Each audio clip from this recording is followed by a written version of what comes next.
Sementara itu, antusias warga Palembang dalam menyambut HUT RI ke-80 mulai terlihat sejak awal Agustus di RT 09, Kelurahan 20 Ilir D2, dengan memasang kreasi unik memasang cangkir minuman dengan corak merah putih.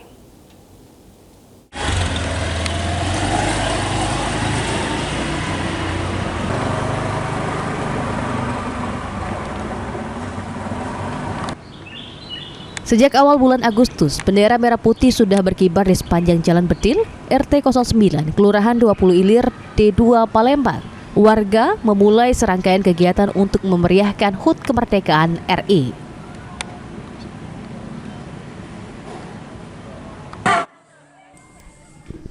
Ketua RT 09 mengatakan kreasi minuman ini menjadi pembeda perayaan tahun ini. Ide tersebut lahir dari keinginan warga untuk memberikan nuansa baru sekaligus mempererat kebersamaan. Memang tiap tahun memang dihias begini ya, Bu ya? Tahun ini, tahun kemarin belum. Kemarin bendera doang. Makanya aku ide kreatif mengajak antusias warga untuk menghias bendera dari aqua cangkir. Ya. Nah, bandernya belum dipasang, ada banner kita. Oke. Ini sudah sejak kapan, Bu, pemasangan bendera dan... Dari tanggal 3 ya, Kak? Tanggal 3. Oh, dari tanggal 3 ya? Iya.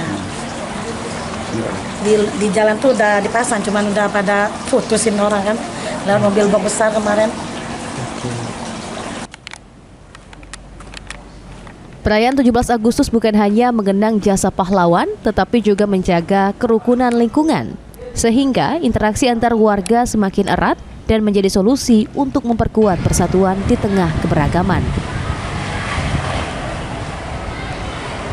Awal, Pak, untuk... Ya, karena nanti ada kegiatan-kegiatan lain. Jadi supaya setiap hari itu timbul jiwa kemerdekaan. Karena kita masang bendera saja dari tanggal 1 Agustus sampai akhir bulan kan. Ya. Jadi kegiatan itu selama bulan Agustus ini harus kita hidupkan peringatan 17 Agustus ini.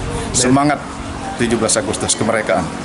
Memang dari tahun ke tahun warga Jalan Bedil ini selalu begitu ya, Pak ya? Ya, selalu begitu. Setiap tahun kita selalu bersemangat untuk merayakan peringatan 17 Agustus.